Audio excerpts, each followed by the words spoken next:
Hobby Quick Hits. Delivering that breaking hobby news directly to your earlobes. You want to know those hot drops from the card shop? We've got you covered.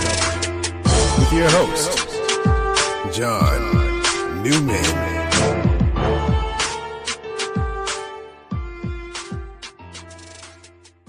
Welcome to episode 124, Hobby Quick Hits. This show is going to basically be my review and experiences from the 42nd Annual National, which took place in Atlantic City, New Jersey. I'm going to talk about, observations and thoughts, things I did. You may notice by my voice, it sounds like I have a cold.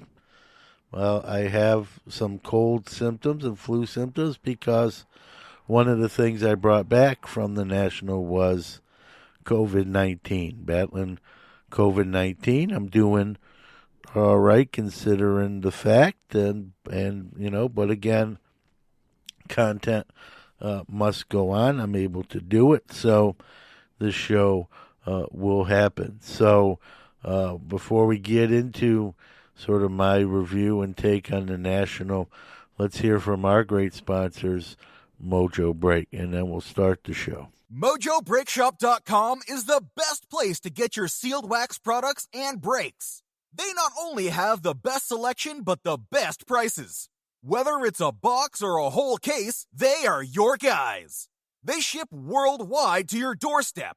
Their reputation as one of the most trusted in the hobby goes unmatched.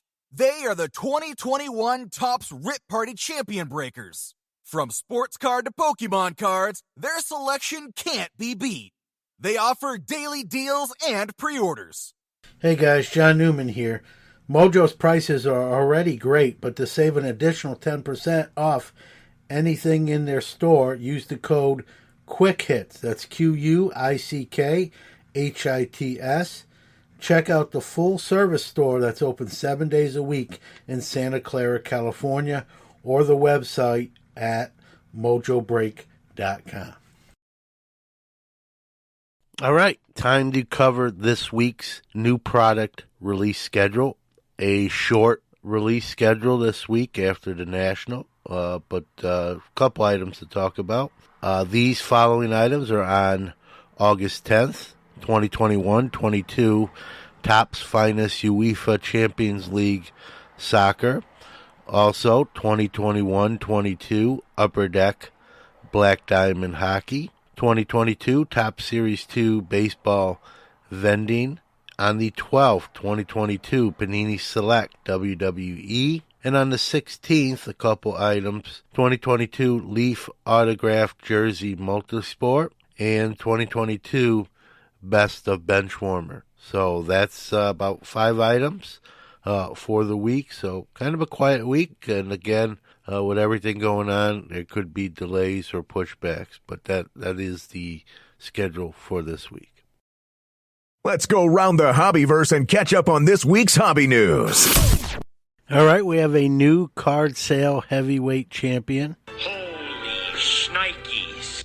In a private sale through Golden, a T206 Wagner SGC graded 2 went for $7.25 million. So SGC having a great run with talked about graded cards bringing big money. But Heritage Auction says, I'm your huckleberry. as the Mantle 9.5 SGC that everyone knows about was the talk of the National, is getting ready in a couple weeks for that auction to close, and it is expected to be the first card to break the $10 million mark. So the Golden Wagner will hold the title for now, but probably just keeping it warm for the SGC 9.5 Mantle that will end at Heritage in a few weeks.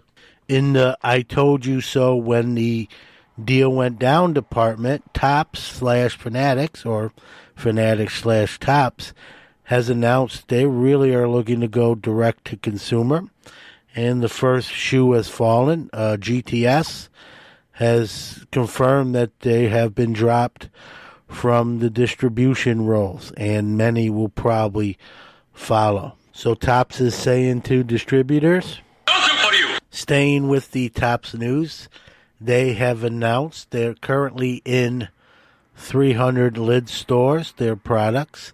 That will be expanding to 500 lids stores. And truthfully, eventually, I think every lid stores is going to have a Topps display of sports cards with their offerings. That's where we are going there. Joe Orlando has a new location, formerly of Collector/PSA, now formerly of Collectible. He took a job with Collectible in March, but has now accepted a new position at Heritage Auctions as the executive vice president of the sports division of their auctions. So probably more in line with his area of expertise. So I guess congrats are in order there. What's becoming sort of a normal report out of the National every year, we have another robbery of cards, this time in the amount of $87,800 from Gizmo Sports Cards, owned by Rick Giddings. And the gist of the story is he knows who stole the cards from him, because the gentleman is someone he's familiar with and have transacted with before. And the gentleman left two 400 count boxes, said there was $100,000 cash in them, and wanted to look at some cards, picked out 29 cards valued at that $87,800. Said that they would purchase them, but wanted to show them to his son 3 tables down, and started to walk in that direction. Left the 2 boxes of money, supposedly containing $100,000, on Rick's table. Never came back. And when Mr. Giddings looked through the boxes that were left, I believe there's only $500 or $1,000 contained in the boxes, and attempts to contact the person who had the cards went unanswered, and then the police were notified. And so the person has declined to turn themselves in, and is trying to get away with basically stealing $87,800 worth of vintage graded cards, and pay $1,000 for it. That's what I believe he left on the table. So unfortunate. Hopefully this story will have a happy ending. For a national story with a happy ending, shameless plug, check out Friday Sports Card Nation, where I have a gentleman who found over $10,000 worth of cards in a taxi cab and got them back to its rightful owner. So that'll be on Friday Sports Carnation. All right, the last story we're going to tackle is one that kind of broke earlier in the week at the National. Starting in 2024, there will be new leadership for the National. Joe Drelick, Brian Coppola, and Jim Ryan, a.k.a. JBJ Corp., will take the reins from John Brogy in 2024. They are not new to running card shows. Coppola and Ryan formed JP Sports and Rock Solid Promotions, which are famous for running the White Plains card show. And their other partner, Joe Drelick, is head of East Coast Sports Marketing, which runs the Philly Sports and Collectible Show and the CSA show in Chantilly, Virginia. So these gentlemen have quite a bit of experience under their belt, and they're prepared to take the National, in their words, to the next level in 2024. What that entails, time will tell. And so we're going to have some new leadership starting in 2024 with the National. And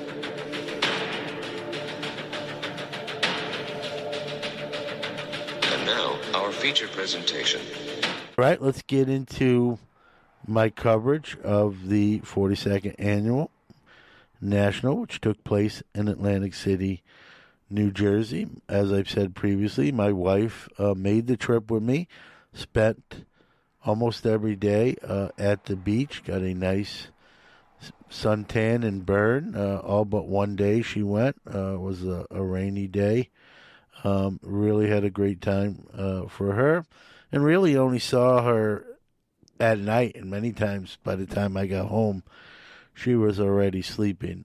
Just a couple of nights where I got to, conversate with her in person, other than text during the day. So we got there Tuesday, and to me and some of the guys that stayed at the house, Val Mars, Brad Bethune, Logan Ward, Logan's son Tyler, we went to the show on Tuesday, got our media credentials, and walked the show floor, which was cool, but many people were still in the process of setting up. But it was cool to talk to a few folks, but a lot of people weren't there, quite frankly, yet.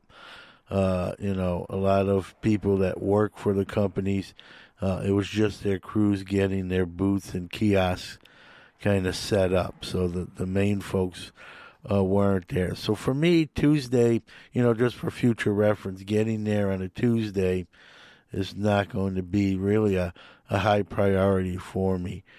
Yes, there's stuff going on, but they're really not fully operational yet. Now, Wednesday is what's known as preview day, not a full day of show, but this is where people do start to come in, including content creators and people who are just attending the show. Things tend to ramp up, and Tuesday was pretty quiet as far as traffic goes. Wednesday, things really started to pick up and get busier, but again, sort of a half day of show. Thursday was the day where things really got ramped up. First full day of the show, and for all the people that knocked and bagged on Atlantic City and said it was terrible and it's a terrible venue, I don't necessarily disagree, but people still came to the show. It was heavily attended. Thursday was busy. I did a main stage for Sports Card Nation. Look for that audio soon to be released. But did that with Cousins Collectibles, Tony and Oz from that podcast, and Sports Ball, Danny Black. And we did, if I'm biased, but we did a great 30 minutes, had a lot of fun, a lot of people sitting down in the audience, and went really well. Wednesday didn't really buy much. Thursday bought some stuff from the Singles Club. But, at the end of Thursday, really hadn't purchased much, quite frankly. Comps, to be honest with you, were over. Dealers were pricing over comps.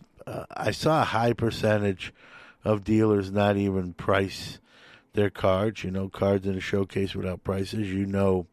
My take on that. I'm most likely, unless it's a card I really, really, really want, I'm not going to ask.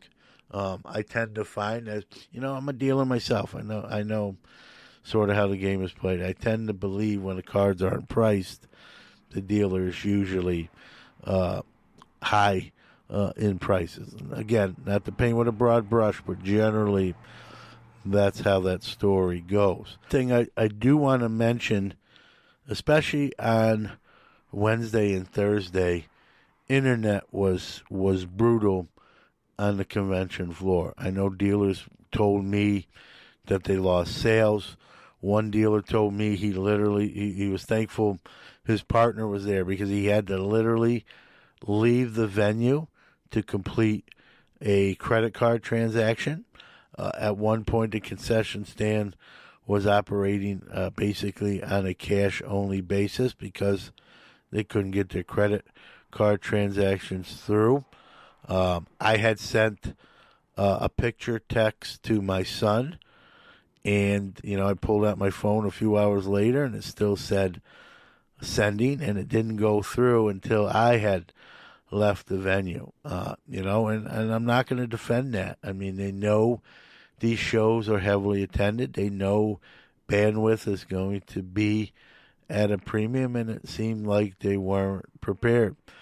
This is a venue that hosts other big shows, anime, manga, all these other type of big conventions for each, of that niche. And so I don't know what the deal was there. I will say this. Friday, jumping ahead to Friday or Saturday, it was better. Was it where it needed to be still? No, but it was a little better. Messages were getting through a little bit quicker, and there were less dealer complaints. I don't know this for sure, but I was told too that dealers were given an option to pay $80 for, better internet quality. And if that's true, based on being true, I mean, that's terrible. You pay enough for your booth, right? 4 figures. It should come with internet, right? You make, everyone makes credit card transactions, PayPal transactions, Venmo, Zelle, whatever, right? You think internet should be part of the deal. Internet and electricity, right? You shouldn't have to pay extra, especially for what the setups cost in the first place. So that was disappointing. Hopefully they get that figured out. Even in Chicago last year, it was an issue, not as bad as it was in Atlantic City. So hopefully going forward, that is something that they fix or work out, right? I don't. There's really no excuse for it, quite frankly. So Thursday, did the main stage, walked around, did a couple on-floor interviews for Sports Card Nation, but really didn't buy nothing up until this point. Just between comps and being busy doing other stuff and not seeing the whole show floor yet. So Friday, my plan was to do a couple more interviews. Also had the main stage with Hobby Hotline, and hopefully, get to check out more of the show floor. Friday, Hobby Hotline, we let off the day. We were the first show, 10 a.m., and, when we first started, there wasn't many people in the crowd, but as we got going, people seemed to sit down and really listen. That was one takeaway I made. There was 12 of us. Of the 20 of us, there was 12 of us on stage. John Keating grabbed the mic and went into the audience to do some audience questions, which really, really played well. So it was an excellent hour of Hobby Hotline with great questions and great interactions, some funny moments. Look for that to air on Hobby Hotline's channel. So that went really, really well. Was very pleased with that. Again, did a couple more floor interviews, and then tried to, walk around, see more of the show that I hadn't seen, and hopefully, buy a few things. I bought a few, $5, $10, $20 cards. Nothing major. Not even a ton of those. And Friday came and went. A couple events that I want to cover too. Thursday was the Topps Q&A, which was right after the show in a room upstairs on the 3rd floor of the convention center. They feed you, but they sort of hurry you so they can start their presentation. They give you some packs of cards as you come through.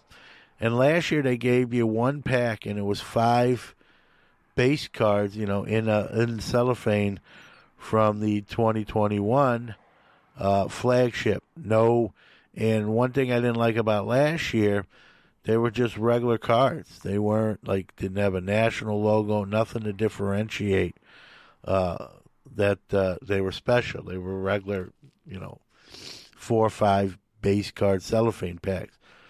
Well, I kind of mentioned, I know I spoke about it, that, it was, not a great effort. I don't know if they heard me or they just did it on their own, but this year better. They did a 5-card promo pack with the national logo, and they gave out 5 of those to each person coming through the door. And the 5 cards are Mike Piazza, Yogi Berra, Bryce Harper, Derek Jeter, and Aaron Judge. And they've got the national logo, and they're numbered different, on the back, and they're that 87 Topps design. So kudos for Topps for getting it right. And I was surprised they even gave each of us 5 packs. Actually, I got 4. I think the person just counted wrong, but everyone else I saw got 5. Not going to complain about that. So, promo pack, it is what it is. One takeaway, they did their Q&A. They gave away some prizes. A few kids were in attendance this year. They won some prizes. Kudos about that. One takeaway I will say from the Topps Q&A, I heard Topps family and I heard Fanatics family a lot. It seemed they made a concerted effort to sort of separate the two entities, if you will, kind of labeling Fanatics with Zero Cool. And speaking of Zero Cool, they had quite the setup near Topps at the National, kind of a 4-wall enclave, video wall. All the walls were video. So they were playing videos of their products that were soon to come out or scheduled to come out. In between events that they had inside those walls, they would play, sort of pop techno, disco type music. They had some dry ice smoke, and definitely the most unique setup at the show was Zero Cools. But again, it seemed like Topps was making sort of an effort to, differentiate the two companies, if you will. I know at one point, one of the speakers had everybody from the Topps family sort of raise their hand that was in the room, and there was, 20 hands up and wanted to acknowledge them. And was very well done. They didn't really duck any questions. There was some negative questions asked. Another thing that came out of that, Q&A was, and this is where they did integrate Fanatics. They said that they wanted,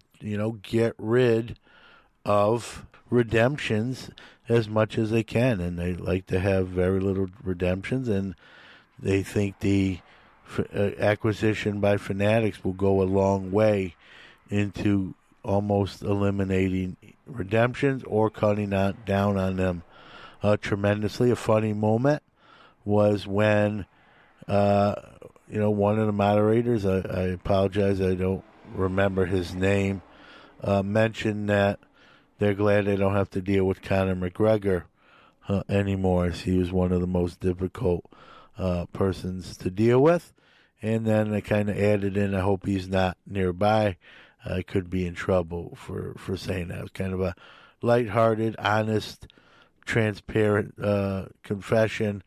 And, I think people appreciated that. People asked some great questions. They didn't really duck anything, and it was a pretty good Q&A. As you left, you got, last year they gave you a Lewis Robert signed card, number to 150. They did 150 signed cards, but what I liked what they did this year is they did 3 different guys number to 50. Hunter Green, Bobby Witt Jr., and Julio Rodriguez. Obviously, Bobby Witt and Julio Rodriguez were the 2 better of the 3. I got Hunter Green, who I like. Obviously, would have rather got Bobby Witt, and Julio Rodriguez, but it is what it is. It's random. I know a couple of the people that I was with got Julio Rodriguez and Bobby Witt. Just the luck of the draw. But I like the fact that they gave you 3 different cards, and that way not everyone has the same. And also, let's be real, right? With only 50 cards signed of each guy, that's a lower print number, right? And so for resale, if that's your thing, it's going to be, probably worth more, if you will. The other thing I wanted to mention, Wednesday night, first official day of the show, I was invited to the collectible party called Cocktails and Cards. It was at the Dare nightclub in the Hard Rock Cafe, actually on the rooftop, and well done. It wasn't a presentation. It was really just a party. Take pictures, mingle, open bar, cigars, smoke. I'm a cigar guy, so I got to smoke a cigar or two, talk to people, talk to a lot of people. There was a lot of people from the hobby there, a lot of content creators, had a lot of great conversations. Had no idea that there'd be some sports celebrities there. They didn't advertise that. So I'm standing there, I'm talking to a couple people, and I look to my right, and I see a guy who looks like Chris Mullen. And I say to myself, hey, that guy looks like Chris Mullen. Continue talking, and look back again, and I realize it is Chris Mullen, and my jaw drops. Chris Mullen's my favorite basketball player. I'm a Brooklyn kid. We're both from the section of Brooklyn called Canarsie, and I'm a huge Chris Mullen fan. So thanks to my friend Danny, who kind of, led me to, kind of introduced me and said, hey, my friend is a huge fan of yours. I got to meet Chris, shake his hand, and we didn't talk anything about basketball. We talked about 6-7 minutes, had my Jackie Robinson shirt on. He said, I love your shirt. And we talked about, places in Canarsie we lived, places I worked in Canarsie. Probably refreshing to him. Probably always talking about basketball. It was probably neat for him to talk about his hometown and my hometown, which were one and the same. Later on that same night, I met Lawrence Taylor. Wound up talking to him for like 15 minutes. He was very, very friendly. We joked a bit. I told him I got a confession to make, LT. He said, what's that? I said, I'm a New York City kid, but I'm a huge Pittsburgh Steeler fan. He made sort of a weird face and said, how does that happen? I explained to him the whole Mean Joe Green thing and the Coke commercial, and he said, all right, I understand. I get it. I'll give you a pass. And then he, proceeded to mention that this first time playing the Steelers that he sacked Terry Bradshaw 4 times. And I came right back rather quickly, and I said, oh, that matches Terry Bradshaw's ring total. He chuckled and made a comment alluding to how fast I came back with that one-liner, like I was waiting for that. And gave me some knuckles, and we talked a little bit about his career, and it was a good 15-minute conversation. There was a couple times I felt like, I probably should go. I don't want to take up, and he kind of reeled me back in, and I thought that was pretty cool. So that was a great event. Again, open bars, finger foods, they'd walk around with that, and Collectible knows how to put on a party. Kudos to them. Mitch Richmond was there. I heard Tim Hardaway was there. And a few other people as well as far as athletes go. But a lot of content creators, a lot of people from the industry. It was very well attended, and I see why. They put on a great show there for sure. So glad I went and had a great time, and kudos to Ezra and his team for that. Going back to Friday, I noticed it was heavily attendance. You could tell people were getting into town. It was ramping up. It was busy. Friday might be the busiest day when I was there. I did not go Sunday, so I can't speak of Sunday. But I know Friday, it was really hard to get showcase time. It was hard to get in front of a showcase to see, what people had and what they were selling. It was, like boxing out. You really either had to wait or you had to kind of just skip areas and go to the next section and hope you could get, in the space. And it was elbow to elbow, if not more packed than that. So to me, Friday was the busier day, if you will. It was also at the end of that day was the PSA registry get together. Thanks to Val Mars, I was his date for the night, and I got to attend that. And that was very well done. And sort of, like the opposite of Tops, where you they feed you, but they rush you. PSA lets you in, and they have foods and drink, and they let you, for the first 45 minutes, they didn't even take the podium or anything. They let you eat. They let you mingle with your friends. They let you bounce from one table to the next to talk to your friends at different tables. Didn't rush you. Very well done. Then they started the presentation, which was a slideshow. And really, the slideshow was focused on award winners for the registry, Hall of Fame level, gold level, that sort of thing. They handed out some of those pins. And Logan Ward from Hobby Hotline and my friend got to do a little speech, did very well on what PSA means to him. And they allowed him to display some of his collection in the showcase they had. It was very well done. And the whole slideshow presentation was really only 20, 30 minutes. Really didn't overdo it. And then they gave us, again, 45 minutes at the end to really just talk amongst friends and get more food and drink if you so choose. Chris Carlin, who's now at PSA Collectors in the customer service, was going around sitting at each table and asking everyone, hey, how do we make PSA better? What do you want to see? What can we do to improve everything?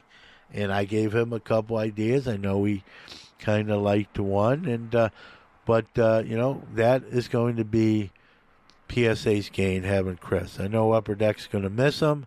PSA, if they don't already, is going to love him because he's a go-getter. He's going to make things happen, and no one probably cares more about the customer service experience than Chris Carlin. So that is a great hire on their part, and it's going to pay probably dividends for them. And, I know when I was talking to Chris about some things I'd like to see, I know he was writing them down and listening and intent, and we'll see what happens there. So that was a very well done event. Not too long as far as presentation goes. Really hit the key points. They mentioned one of the takeaways from that show. They mentioned that they're redoing some of their IT and computer stuff, and it's going to take place over the next year, and things will be a lot easier to navigate and simpler to upload stuff and upload your collection and that sort of thing. So look for that from now to the next year. It's actually already started, they mentioned. So got to attend some great events. Now going into Saturday, really hadn't bought much. Sort of disappointed on that.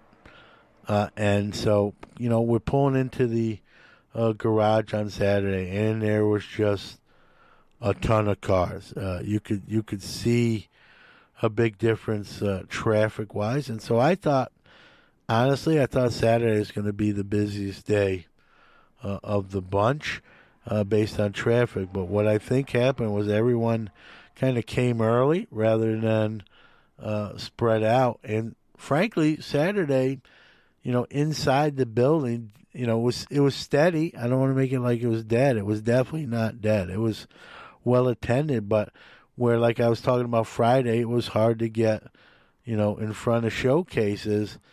Saturday, I had no trouble really looking around. And Saturday really was the day. My interviews were done. My 2 main stage things were done. And the only event we had left was our hobby hotline dinner, which was after the show was over. So Saturday really was all about, hopefully picking up a couple cards. And again, dealers were, not great on pricings. Not everybody, but for sort of the cards I was looking for. I was looking for a Koufax rookie. Gibson rookie was on my short list. Seaver rookie was on my short list. Found a nice Seaver 7 for $2,100. Did not buy it. Price was great. I just didn't pull the trigger on it. Same gentleman had a Koufax PSA 2. He had a showcase where it said 40% off every prices in this case, and he had a Koufax 2, which actually presented very well, but the price he had on it was really sort of higher than it should have been. So that 40% off, while nice, really didn't didn't make sense for me to, pull the trigger and purchase it. So I was getting to the point I wasn't sure I was going to get, a significant card, if you will. Then went to, I saw, earlier in the show when I got there, I saw a dealer that was strictly vintage, and he had a really, really nice collection of vintage cards. I went back there. He did not have prices on his cards. But I asked him about, he had 3 or 4 Koufaxes. And I asked him, the prices of them. He had a 4.5 SGC that really presented well. Very, very sharp. Everyone that sees it, or I've shown it to, has said, man, I'd probably resubmit that. That almost looks like a 6. It's really nice. Wanted to get the price a little lower. He also had a Warren Spahn 1948 Bowman rookie, SGC 3. Little off center on the front, but other than that, really great shape, but maybe undergraded as well. And so, I just wanted to sort of put a package deal. So there was a cheaper card that was the 1935 Gowdy 4-in-1s with Jim Bottomley. He wanted $35 for that. So I asked him what he could do for the 3 cards. He said, well, if we do a deal, basically you can have the Bottomley, for $35. I'm not too worried about it. And here's what I can do on the 2 cards, the Koufax and the Spahn. And, we haggled a little bit, but it was close enough for me to pull the trigger. So I got the Koufax rookie and, the Spahn rookie, which really wasn't on my list. I got that as well. And if you don't know about Warren Spahn's record, very underrated player. Won 20 games 13 times. Think about that. 20-game winner in 13 different seasons. 363 wins. And that's with losing a couple years serving our country. And so one of the most underrated players in the game. A lot of strikeouts and just a great pitcher. Was glad to add that card to my PC along with the Koufax. So that was my big purchases for this show. I go in every national trying to get 1 or 2 cards like those, and kind of, just under the final bell was able to get them. So we'll wrap up with some observations. Whatnot had the biggest floor plan set up, and they had a carnival type atmosphere with a horse racing game like you'd find sort of on the boardwalk, and like an area where you could, like if you sold popcorn, they had that sort of vibe. They wanted a Atlantic City vibe. They had about 4 different kiosks that took up like a lane in the Breakers Pavilion. There was more Breakers this year.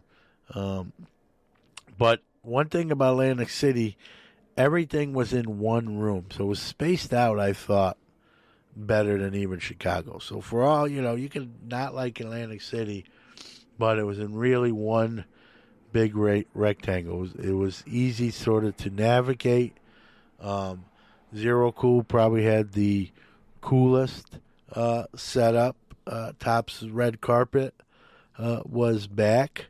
Panini had their normal setup. Shout out to the Roadshow guys.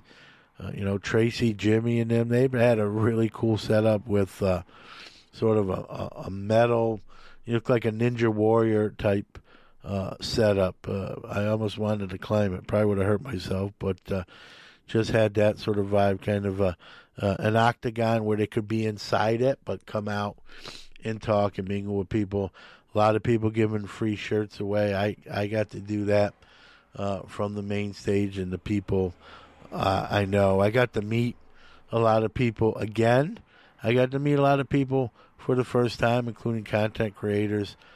Shout out to Shane Norton from Sports Card Nobody, who attended, the on stage of Sports Card Nation. And, when we were doing the Hobby Hotline, a lot of the people from the industry came over. I know I saw Eric Norton, Jeff Huffer, and others. And that was pretty cool to see people supporting people, right? That's what it's about. Loop, I thought, setup was, a little pop-up tent for, as well as they're doing. I thought they would have more of a presence. But, a lot of it's availability, too. Maybe that was all they could get. I don't know the backstory there. If you ask me who wasn't there that maybe you expected to see in some capacity, I didn't see Star Stock. I'm pretty sure they did not attend as they deal with some issues there, as they look to be in trouble. A company I've been very, very harsh and critical on.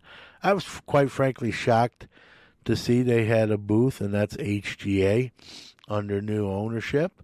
They didn't seem very busy, so I think they got some work to do to stay afloat. Wild card footprint expanded. They had a bigger space this year. They had a prize wheel, and they seem to be pretty busy in their own right. So kudos to them. eBay had, I think, their usual setup, but had DJ Ski and some of the other artists involved in some of the things they were doing. And so I thought it was, you had some issues with internet and, Friday being hard to really get in front of a showcase. But I thought the show was well done. I thought some of the after events were well done. And, rumor is that it will never be.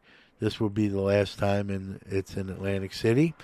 There are new folks kind of taking over running the National beginning in 2024. And rumor is they have no interest in returning to Atlantic City. So this may be the last Atlantic City National. Time will tell. We'll see how that plays out. One of the last things I did before returning home was Saturday night. We had our, what's kind of becoming a tradition now, our Hobby Hotline dinner. Attended by folks from Hobby Hotline, myself, Dr. Jim, Logan, Val, Brad, my friend Danny Black. I invited him. He attended. Brody the Kid, Brody's parents, and Rex Gocher from the Sports Card Shop at Moco. He attended. It was a great dinner at Angelo's, and had a great time, great conversation, kind of a good way to sort of put a cap on my trip as we left for home Sunday morning. So, again, they're no bad Nationals. This was no exception, and we had a we had fun, and hopefully you did too, and hopefully everyone remained healthy. Besides that Spawn and Koufax, I got COVID. I got Koufax and I got COVID. So, one I really like and the other I wish I didn't get. But that's life. We're pushing through. We're keeping the wheels on the road, and hopefully we come out okay on the other side. So, this is a longer episode of Hobby Quick Hits, but I really wanted to cover as much my perspective, of the event. So if you have any additional questions, by all means, reach out, and we're going to call it a show right here. Thanks for listening. We appreciate it. Stay safe. Be well. We'll see you. We're going to take a quick break. I'll come back with some closing thoughts. Check out our website at www.sportscardnationpodcast.com for the new release schedule, our blog, all show episodes, and so much more. All right, that's a wrap for this week's episode of Hobby Quick Hits. If you went to the show, I hope you had a good time. I hope you didn't get COVID as I did. And again, I said this on Sports Card Nation, if you're not feeling well, extra tired, some flu-like symptoms, take a COVID test just to be safe, just so you know, and, contain the spread as much as possible. We're on the countdown, right, towards the Chicago National, which is most people's favorites, the truth be told. So I'm sure a lot of people will be looking forward to that event as we head towards that one. When one ends, the next one's countdown begins. All right. Take care, everybody.